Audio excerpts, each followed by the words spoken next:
Bapak Ibu dimuliakan Allah, InsyaAllah pada kesempatan yang berbahagia ini kita akan menyelesaikan hadis kedua dari hadis Al-Arba'in An-Nawawiyah yang jumlahnya 42 hadis. Jadi kalau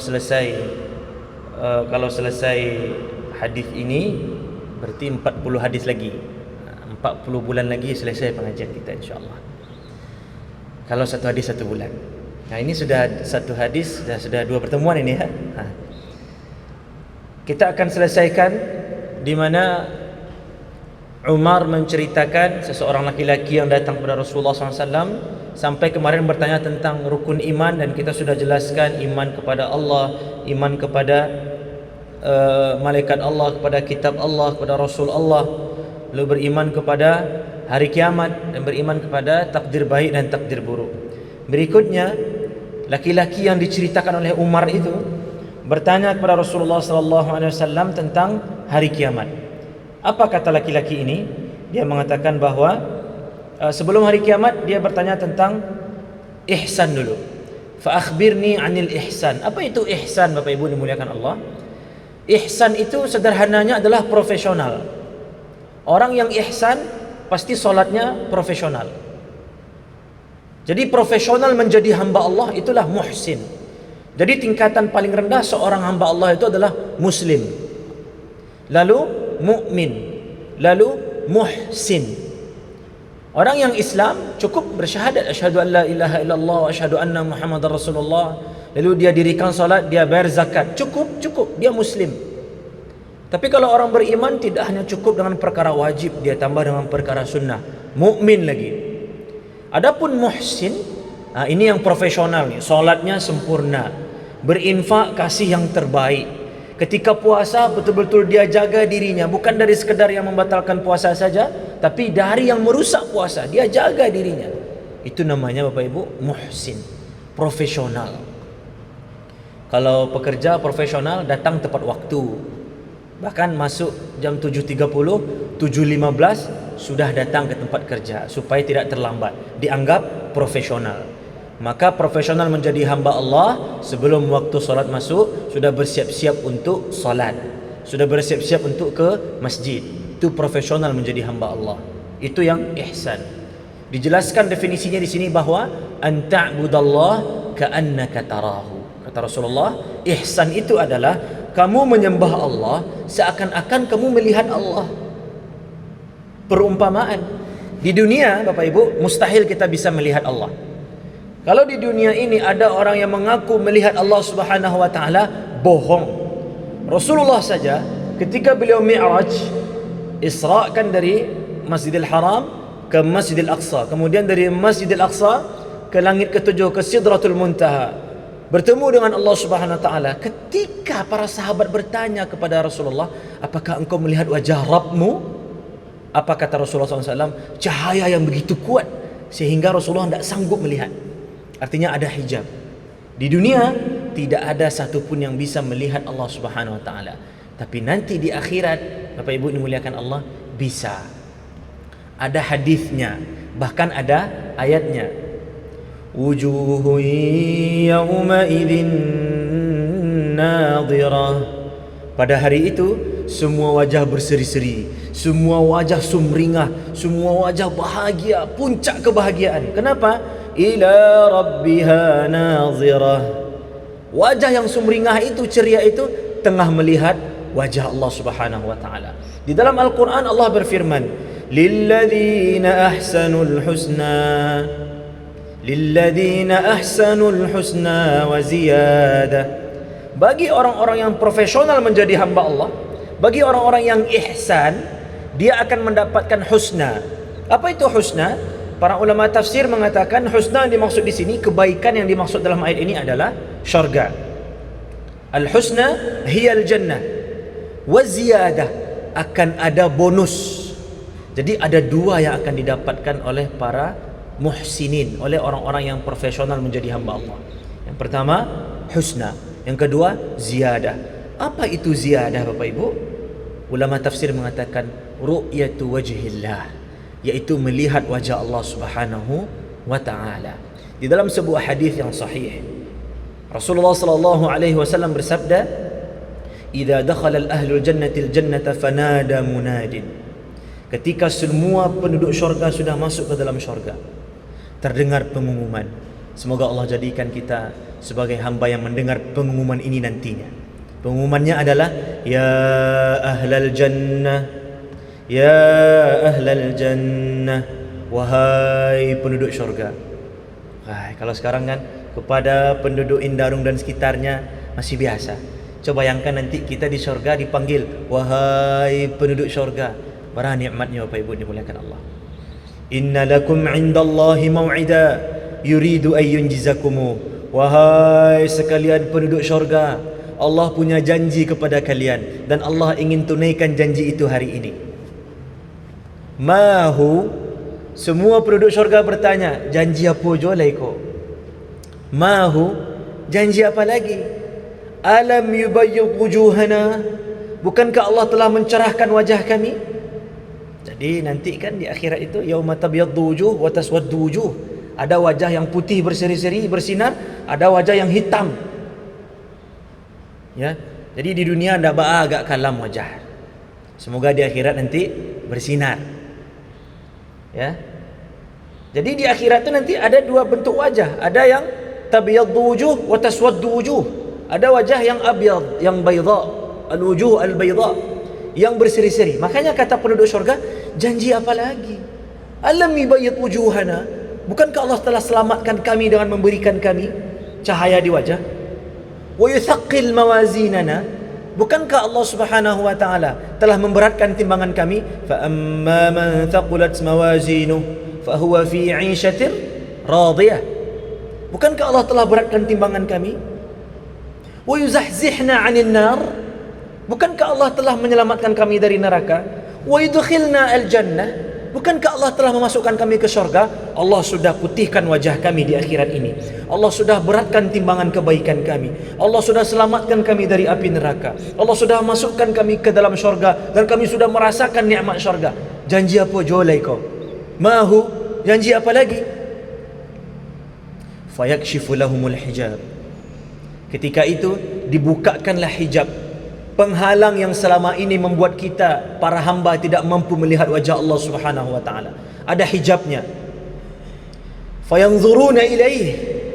Kemudian semua penduduk syurga saat itu melihat ke wajah Allah Subhanahu wa taala. Ini di akhirat.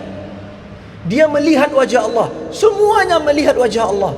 Dan ketika mereka melihat wajah Allah, seketika itu juga, saking nikmatnya melihat wajah Allah, mereka lupa dengan semua nikmat syurga yang pernah mereka rasakan. Semoga Allah jadikan kita hamba yang bisa melihat wajah Allah. Semakin tinggi tingkatan syurga kita, semakin jelas kita melihat wajah Allah. Makanya dalam hadis kata Rasulullah, "Idza sa'altumullaha fas'aluhul firdausal a'la." Kalau kalian meminta syurga kepada Allah, mintalah syurga Firdaus. Ya Allah, hamba minta syurga. Di teras-terasnya saya jadi Allah. Nah, Rasulullah mengajarkan kita untuk optimis. Minta syurga Firdaus, kata Rasulullah. Saya pendosa, minta syurga Firdaus. Kita minta, kita bertaubat, Allah kasih syurga Firdaus insyaAllah. Saya solatnya jarang, minta syurga Firdaus. Dengan minta, oh kayaknya saya kalau kayak gini tidak layak dapat syurga Firdaus yang saya minta. Layakkan diri kita, Allah kasih syurga Firdaus. Rasulullah ajarkan sikap optimis. Kalau kalian minta kepada Allah, mintalah syurga Firdaus. Jadi melihat wajah Allah Bapak Ibu di dunia tidak bisa, tapi di akhirat bisa. Inilah akidah Ahlus Sunnah wal Jamaah. Inilah akidah yang benar. Di dunia tidak bisa melihat wajah Allah secara langsung, tapi di akhirat bisa. Adapun orang yang bermimpi, saya bermimpi didatangi Tuhan, wajah Tuhan, bohong. Nah, makanya dalam hadis ini Bapak Ibu, para ustaz dimuliakan Allah, apa kata Rasulullah? An ta'budallah ka'annaka tarahu. Kamu beribadah kepada Allah, salat, zakat, puasa, haji, melakukan amal soleh seakan-akan kamu melihat Allah. Kalau seorang pekerja bangunan Bapak Ibu, ketika ada mandor di sampingnya, pasti dia bekerja terus. Kalau ndak disuruh ngopi, ndak akan ngopinya tu. Ndak disuruh makan gorengan, ndak akan makan gorengan. Tapi sebahagian tukang bangunan, semoga Allah beri hidayah kepada mereka, ndak ada mandor. Gergaji sekali, makan lo. Tokok 2 kali, ngopi lo. Buat pintu 3 hari lo. Karena tidak ada mandor, mereka mengira tidak ada orang yang melihat. Ini untuk duniawi Bapak Ibu. Kalau kita menyembah Allah Subhanahu wa taala dan kita merasa seakan-akan kita sedang melihat Allah, melihat keagungan Allah, melihat kebesaran Allah Subhanahu wa taala, melihat bahwasanya Allah itu maha teliti. Kalau saya salatnya main-main, Allah teliti, khabir. Maka orang yang merasa dia sedang melihat Allah, pasti salatnya betul. Ketika dia berinfak, dia merasa ni zat yang akan menerima infaknya sedang melihatnya. Tak mungkin dia kasih uang yang lecek, tak mungkin dia kasih uang yang robek, tak mungkin yang cabik-cabik itu dia giat. Pasti yang terbaik. Ustaz, tak bisa saya seakan-akan melihat Allah. Tak sampai kan ibarat orang, tak sampai makrifat ambo ke situ, Ustaz. Tak sampai ilmu ambo ke situ.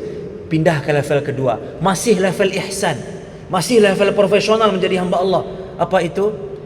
Fa illam takun tarahu fa innahu yarak. Kalau kamu tidak bisa seakan-akan melihat Allah yang kamu sembah itu, maka yakinlah pasti Allah sedang melihatmu, pasti Allah sedang memperhatikanmu, pasti Allah sedang mengawasimu. Alam ta'lam bi anna Allah, alam ta'lam bi anna Allah yara. Tidakkah kamu tahu bahwasanya Allah itu yara? Bapak Ibu, di dalam bahasa Arab ada 3 bentuk kata kerja. Ya, yang pertama kata kerja yang memberikan keterangan pekerjaannya sudah berlalu, fi'il madhi namanya. Lalu ada lagi kata kerja yang menerangkan bahwasanya pekerjaannya sedang dan akan. Itu namanya fi'il mudhari'. Saya akan makan, saya akan minum, saya akan pergi, saya sedang duduk, saya sedang mendengar, saya sedang berbicara. Itu namanya fi'lul mudhari'. Dan termasuk juga makna yang bisa diambil dari fi'lul mudhari' adalah berketerusan, selalu. Kalau Bapak Ibu di dalam Al-Quran membaca firman Allah lalu kemudian menggunakan fi'lul mudhari', maksudnya adalah selalu. Jadi yara, alam ta'lam bi anna Allah yara. Yara artinya adalah sedang, akan, dan selalu melihatmu.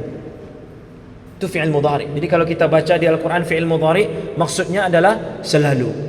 Inna Allah yaghfir, sesungguhnya Allah Subhanahu wa ta'ala selalu mengampuni. Nah, maka Bapak Ibu dimuliakan Allah Subhanahu wa ta'ala, kalau kita tidak sampai pada level seakan-akan melihat Allah, maka yakinlah Allah Subhanahu wa ta'ala pasti akan melihat kita.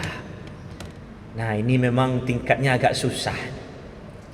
Kalau kepada anak-anak muda Bapak Ibu, kita sering mengatakan bahwa kalau ingin menguji tingkat keimanan kita bahwa Allah melihat kita, kalau ingin menguji sejauh mana kita meyakini Allah melihat kita, ujilah saat diri kita sendiri di kamar, baterai HP penuh, kuota baru di Bali, headset lah tak pasang. Di situ diuji keimanan kita. Dengan siapa kita chatting, apa aplikasi yang kita buka, apa situs yang kita buka, di situ diuji keimanan kita. Apakah kita yakin dengan ayat innallaha sami'un basir? Apakah kita yakin dengan ayat innallaha khabirum bima ta'malun? Apakah kita yakin dengan ayat alam ta'lam bi annallaha yara? Di situ diuji. Kadang sebagian, aman Ustaz, kami tutup HP, tapi pindah ke laptop. Itu semua jinda. Jadi Bapak Ibu dimuliakan Allah, masing-masing kita sekarang kan punya gadget, punya gawe. Nah, ketika kita sendiri, tidak ada yang bisa melihat, dan ini luar biasa. Dosa paling kecil sampai dosa paling besar bisa bermula dari HP, dari gadget. Diuji keimanan kita nantinya. Jadi Bapak Ibu dimuliakan Allah SWT, ini yang poin ketiga, tingkat yang paling tinggi. Yang pertama, laki-laki ini yang diceritakan oleh Umar dalam hadis ini. Kita kembali ke hadis. Umar mengatakan dia bertanya tentang Islam, dijawab oleh Rasulullah dengan rukun Islam, yang kita tunda pembahasannya karena akan dibahas di hadis ke-3. ketiga. Lalu laki-laki ini bertanya tentang rukun iman, dijelaskan oleh Rasulullah SAW. Lalu laki-laki ini bertanya tentang ihsan. Apa itu ihsan? Dijelaskan oleh Rasulullah SAW. Berikutnya Umar menceritakan lagi bahwa laki-laki ini bertanya. Apa pertanyaan berikutnya? Dia mengatakan bahwa fa akhbirni 'anis sa'ah. Coba kasih tahu saya tentang kapan hari kiamat. Kemudian Rasulullah menjawab, mal mas'ulu bi'a'lama minas sa'il. Yang ditanya dan yang bertanya sama-sama tidak tahu kapan hari kiamat. Ya, kita sudah tekankan kemarin, Bapak Ibu dimuliakan Allah, bahwa tidak perlu kita sibuk mencari kapan hari kiamat. Kalau ada pengajian judulnya menakar kapan hari kiamat, tidak usah hadir. Tapi kalau pengajiannya mempersiapkan menuju kiamat, hadir. Itu yang kita sampaikan beberapa minggu yang lalu. Ketika para sahabat, salah seorang sahabat bertanya, kapan hari kiamat, kapan hari kiamat? Rasulullah tidak jawab. Kemudian beberapa saat setelah itu Rasulullah panggil, mana yang bertanya tadi?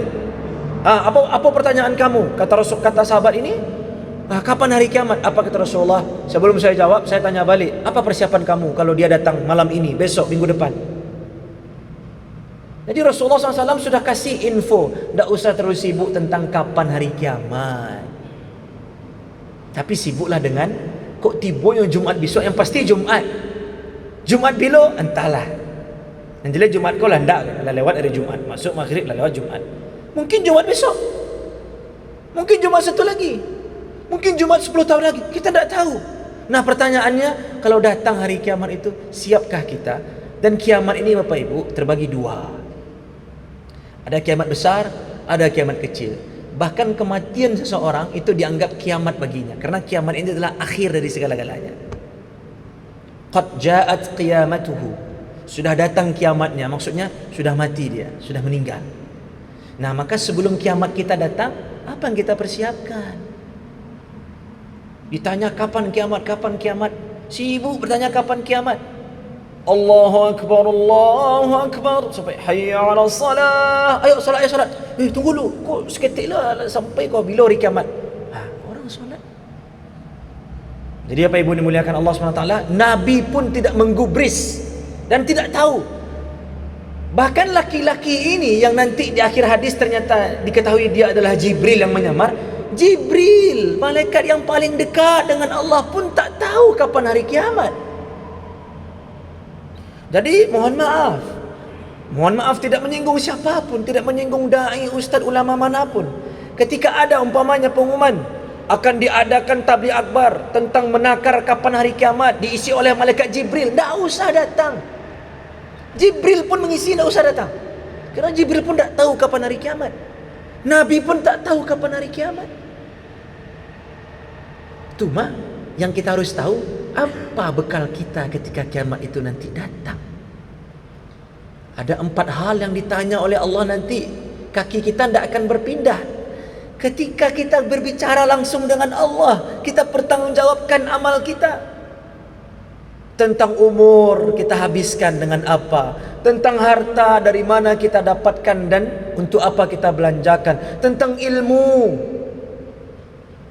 tentang masa muda.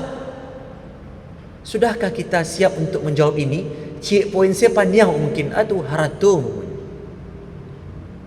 Semakin banyak harta yang kita tinggalkan saat kita meninggal, tentu semakin lama hisabnya. Jadi baca caranya, kurang-kurangilah dengan banyak berinfak. Investasi untuk akhirat. Bisa bawa harta mati Bapak Ibu? Bisa. Dah, salah tu orang yang bilang harta tak bisa dibawa mati. Salah. Bisa bawa harta, berinfak. Ketika kita masukkan uang ke dalam kotak infak, ada di situ masukkan. Kita pilih nih. Ada 100.000, ada 20.000. Kalau kita masukkan 100.000, berarti investasi kita besar nih. Untung akan besar. Tapi kalau kita masukkan 20.000, ini 20.000 nih masuk investasi kecil yang 100.000 bisa jadi untuk kita simpan. Lalu kita meninggal diperebutkan oleh ahli waris, atau kita makan diproses jadi kotoran. Pilih mana? Jadi orang yang tahu dia apa yang dia persiapkan untuk hari kiamat, insya Allah dia akan menjadi muhsin, menjadi orang yang profesional. Kemudian setelah Rasulullah katakan saya tidak tahu kapan hari kiamat, kamu pun tidak tahu kapan hari kiamat. Laki-laki tadi yang diceritakan oleh Umar bin Khattab, kita kembali ke hadis, bertanya lagi. Ya. Kata laki-laki ini, fa akhbirni an amaratiha. Coba kasih tahu saya tentang tanda-tandanya. Kalau tanda-tanda ambo tahu ya Rasulullah. Tapi kalau bila hari kiamat ambo tidak tahu. Dan tidak ada kaitan antara tanda-tanda dengan penentuan hari. Kalau lah tiba ikut kiamat itu. Barangkali gagal tu, Pak Ibu. Jadi Pak Ibu dimuliakan Allah SWT, karena sebagian orang masih sibuk dengan itu. Rasulullah jelaskan salah satu tanda-tanda hari kiamat. Nah, ini bukan berarti hanya ini saja tanda-tandanya, masih banyak tanda-tanda lain. Cuma dalam hadis ini Rasulullah katakan antalidal amatu rabbataha.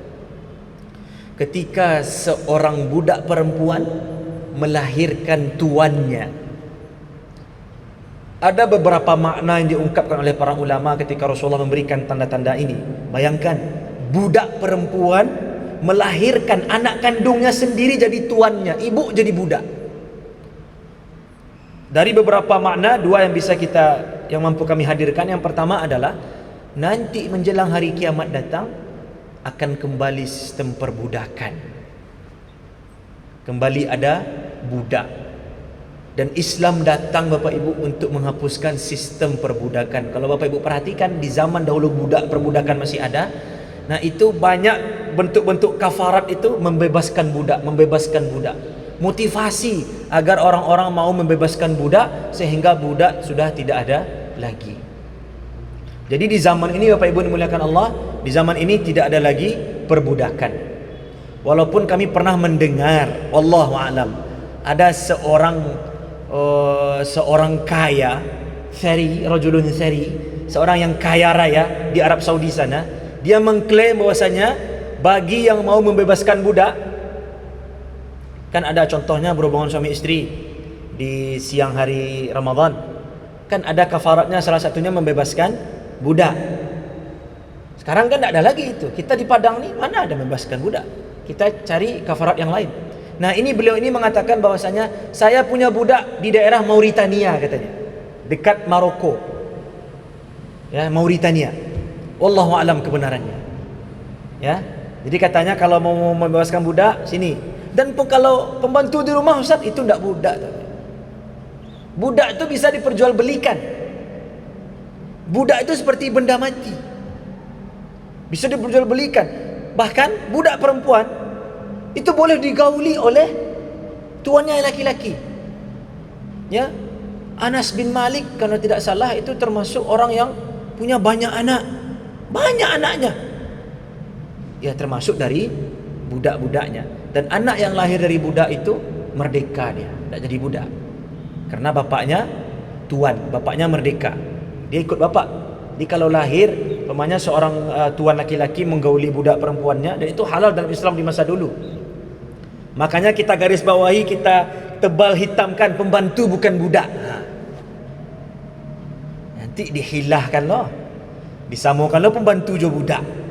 Sekali lagi kita ulang, pembantu di rumah, asisten rumah tangga bukan budak. Tuh. Jadi Bapak Ibu dimuliakan Allah SWT, kalau zaman dahulu ketika budak masih ada, lahir budak dari perut seorang budak, lahir anak dari perut seorang budak, maka anak ini dilihat, ya, bapaknya ini merdeka atau budak juga. Kalau bapaknya budak juga, ya dia budak, anak itu budak. Tapi kalau bapaknya merdeka, maka anak itu merdeka. Ini tanda yang pertama, antalidal amatu rabbataha. Ya, rabbataha. Yang kedua, kata Rasulullah SAW, tanda-tanda hari kiamat itu dekat, kata Rasulullah SAW, wa antara al-hufata al-urata ri'a asya yatatawaluna fil bunyan. Kamu melihat orang-orang yang dahulunya tidak punya baju, kemudian tidak punya sendal, telanjang dada. Dahulu mereka kerjanya hanya mengembala kambing. Yatatawaluna fil bunyan. Mereka berlomba-lomba, berpacu-pacu meninggikan bangunan. Apakah ini negatif? Jadi ternyata tidak semua tanda kiamat itu negatif. Ya, tidak semua tanda kiamat itu Bapak Ibu negatif. Ada yang positif, ada negatif. Lalu siapa yang dimaksud dari Rasulullah ini? Ya, urata hufata ri'a asya, dia telanjang dada, tidak punya baju, kemudian dia tidak punya sendal, lalu pekerjaan mereka dahulu adalah menggembala kambing. Semakin dekat hari kiamat, mereka akan menjadi kaya raya, mereka berlomba-lomba mendirikan bangunan. Siapa mereka? Tidak juga dijelaskan. Ada ulama yang mengatakan bangsa Arab. Bangsa Arab. Ada juga ulama yang mengatakan selain bangsa Arab. Nah, jadi memang tugas kita tidak usah terlalu memikirkan, ya, sudahkah lahir seorang tuan dari budaknya sendiri? Tidak usah dicari-cari, dicek ke rumah sakit. Oh Allah, tidak usah, tidak perlu.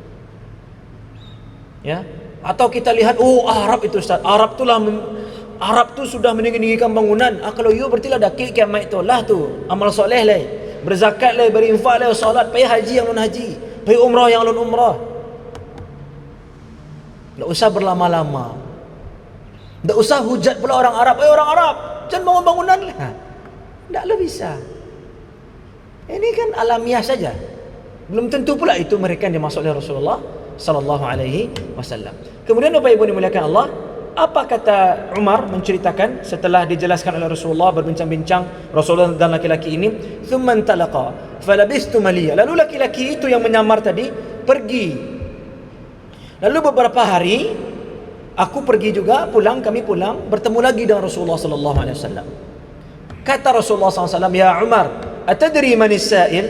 Wahai Umar, tahukah kamu siapa orang yang bertanya kemarin?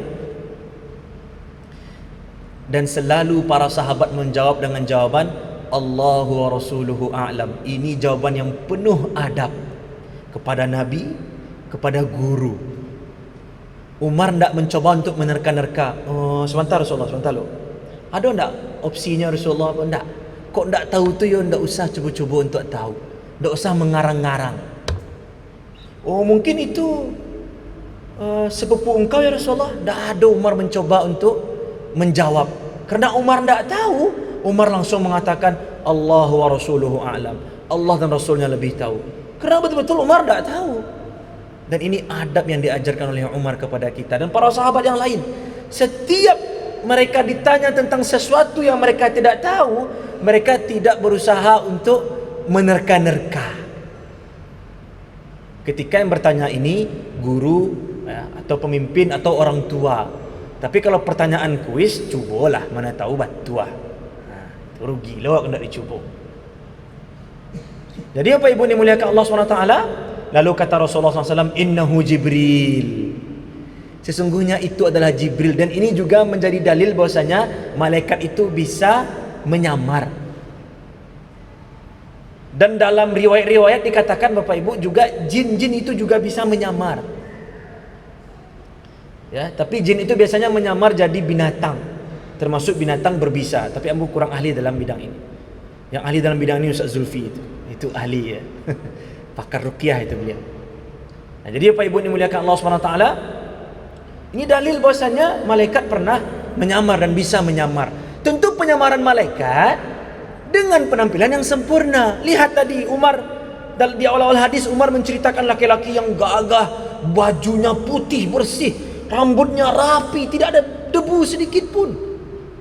Nah, itu Jibril menyamar. Ya. Nah, jadi Bapak Ibu dimuliakan Allah SWT, ini dalilnya. Atakum yu'allimukum dinakum. Jibril itu datang untuk mengajarkan kalian. Nah, dari hadis ini banyak sekali adab dalam menuntut ilmu yang bisa kita ambil. Yang pertama, ketika Umar mengatakan bahwasannya laki-laki itu datang dengan baju bersih, pakaiannya bersih, tidak ada kotor, wajahnya bersih, rambutnya rapi. Ini isyarat bahwasanya untuk menuntut ilmu, coba kita berusaha pakai pakaian terbaik. Mengusahakan untuk ibadah, untuk menuntut ilmu. Dahulu ketika kami belajar masih kuliah di Madinah, ingat betul ya, kami sama kawan-kawan dari negara Afrika sana main bola, main futsal malam-malam Ustaz. Main futsal malam-malam Kami gabung main futsal malam-malam, galak-galak siap main tu, minum apa? Bukan minum apa ya, khamar ya. Minum siap olahraga lah, minum susu, minum air mineral. Besok pagi masuk kelas, dia ini masih pakai baju yang sama. Ya. Tentu baunya lebih semerbak lagi. Ya. Kebetulan ya alhamdulillah qadarullah kami akrab dengan beliau ini. Ya, kami akrab dengan beliau, kita langsung bilang. Ya, kita langsung bilang, jangan seperti ini, harus bersih, ini mau menuntut ilmu. Awalnya dia tersinggung, tapi karena kita sering mentraktir dia, kita sering membayarkan ongkos dia pun segan kan. Jadi lah dapet dah hatinya. Jadi ketika sabut, nyo berang-berang seketiknya sudah tu besok emang parfum standby di di jubahnya. Ada adanya pakai baju siap olahraga. Alhamdulillah. Nah, jadi ini adab. Dan juga Umar menceritakan bahwasanya laki-laki itu mendekatkan, menempelkan lututnya ke lutut Rasulullah SAW. Dekat-dekat. Maka semakin dekat seseorang kepada gurunya, insya Allah semakin berkah. Dan memang lihat di kelas biasanya, walaupun tidak mutlak ya Bapak Ibu, biasanya yang anak-anak rajin itu kan di muka biasanya. Yang juara-juara itu biasanya anak-anak juara itu di depan. Ini biasanya ini, tidak mutlak juga. Nah, kenapa? Mungkin mereka dapat berkah dekat dengan gurunya. Dan yang baru inyo patamu tiba di kelas tapi di belakangnya duduk. Itu biasanya kok ndak ingin lalu atau ada rencana sesuatu di belakang tu. Jadi dekat dengan guru, ini ada. Semakin dekat kita dengan guru, insya Allah semakin berkah. Ya. Kemudian juga dalam hadis ini Jibril mengajarkan teknik pendidikan. Ada hadis terbawi ini hadis tarbiyah ini. Bahwasanya untuk mengajarkan orang ya tidak mesti selalu percakapan langsung. Rasulullah katakan, wahai Umar, dia adalah Jibril, datang menemui kalian untuk mengajarkan agama kepada kalian. Jibril tidak ngomong apa-apa. Jibril tidak mengatakan, wahai sahabat Nabi, rukun iman ikon, tidak ada. Jibril hanya bertanya kepada Rasulullah dan jawaban dari pertanyaan itu didengar oleh murid-murid yang lain, oleh para sahabat. Ini teknik pengajaran. Jadi kadang ya kan biasa kita kalau guru itu datang tanya dulu kepada murid-murid pelajaran yang sebelumnya. Apa kemarin rumus luas segitiga? Apa sisi kali sisi ya? Allah tahu mana itu Pak. Ya. Apa rumus ini? Persegi apa ya? Nah, itu sisi kali sisi ya. Persegi, sisi kali sisi. Yang tadinya lupa dia langsung ingat. Tapi dia tidak merasa rendah, dia tidak merasa bodoh, dia tidak merasa tersudutkan karena dia mendengar jawaban. Ini luar biasa ini. Teknik pendidikan yang diajarkan oleh Rasulullah SAW melalui percakapan beliau dengan Jibril yang menyamar. Jadi yang tadinya lupa rumus, yang tadinya lupa maklumat-maklumat yang sudah diberikan, dia ingat lagi. Ya. Jadi berarti sebaliknya juga jangan dilakukan. Siapa kemarin yang sudah lupa rumus ini? Masa lupa? Ganti caranya. Buat percakapan di awal. Buat tanya jawab dengan murid yang kira-kira dia tahu jawabannya. Kenapa malaikat Jibril alaihissalam bertanya kepada Rasulullah alaihissalam? Karena malaikat Jibril tahu ni Rasulullah pasti tahu jawabannya. Jadi jawaban yang keluar itu adalah ta'lim dari Rasulullah. Jadi ini bentuk ta'lim. Proses ketika Jibril bertanya, bercakap dengan Rasulullah itu proses ta'lim. Gayanya beda. Bayangkan sejak zaman Nabi itu sudah ada. Jadi sahabat yang mungkin belum tahu, yang tidak tahu, yang lupa atau yang baru tahu, dia tidak merasa. Jadi tidak ada sahabat yang baru tahu engkau baru. Lama tidak ada. Tidak ada yang merasa terkerdilkan. Tidak ada yang merasa termarginalkan. Itu biasa tu. Yang belakang kau nak akan paham kau dah cik gurunya. Alah. Memang tak akan paham dan dia paham anak-anak di belakang tu. Masya Allah. Ini percakapan ni antara Jibril dan Rasulullah Sallallahu Alaihi Wasallam. Tentu bisa kita aplikasikan untuk kalau kita guru ya, untuk pengajaran di kelas. Jadi Bapak Ibu dimuliakan Allah Subhanahu Wa Taala, hadis ini menceritakan kepada kita tentang iman, tentang Islam, iman dan ihsan. Lalu tentang hari kiamat yang kita tak usah sibuk mencari kapan itu hari kiamat. Dan tentang tanda-tandanya. Cukup ya tanda-tanda berarti kiamat sudah dekat. Semenjak zaman Nabi pun kiamat sudah dekat. Karena sudah dekat itulah kita persiapkan diri kita. Tak usah kita perlu tahu kapan hari kiamat. Yang perlu kita pastikan adalah tentang apa yang kita persiapkan untuk kedatangan kiamat. Terakhir ini, sebelum bunyi waktu solat kita, Ustaz, apakah Islam berbeda dengan iman? Apakah iman berbeda dengan Islam? Ada sebuah kaedah yang diberikan oleh para ulama. Al-Islam wal iman idza ijtama'a iftaraqa wa idza iftaraqa ijtama'a. Maksudnya apa? Ketika lafaz, kalimat, kata Islam dan iman itu dibahas dalam satu konteks, dalam satu teks, seperti dalam hadis ini, berarti maknanya berbeda. Artinya Islam punya makna tersendiri, yaitu rukun Islam, dan iman punya makna tersendiri, yaitu rukun iman. Tetapi ketika umpamanya tabligh akbar tentang Islam, tidak ada disebut kata-kata iman, hanya Islam saja, berarti kata-kata Islam itu mencakup iman. Faham Bapak Ibu? Jadi ketika pembahasannya hanya tentang Islam saja, tidak dikatakan iman, maka pembahasan Islam itu mencakup keimanan. Sebaliknya, kalau sebuah pembahasan hanya mencakup keimanan saja, maka itu juga kalau sebuah pembahasan disebutkan hanya keimanan saja, maka itu juga mencakup keislaman. Jadi kalau pembahasannya satu persatu, dia saling mencakup. Kalau pembahasan tentang iman saja, berarti itu juga masuk Islam di dalamnya. Kalau pembahasan tentang Islam saja, masuk iman di dalamnya. Tapi kalau pembahasan tabligh akbar, ceramah tentang iman dan Islam, itu Islam punya makna tersendiri, iman punya makna tersendiri. Idza ijtama'a iftaraqa wa idza iftaraqa ijtama'a. Jadi maknanya itu akan bergabung kalau mereka dipisahkan.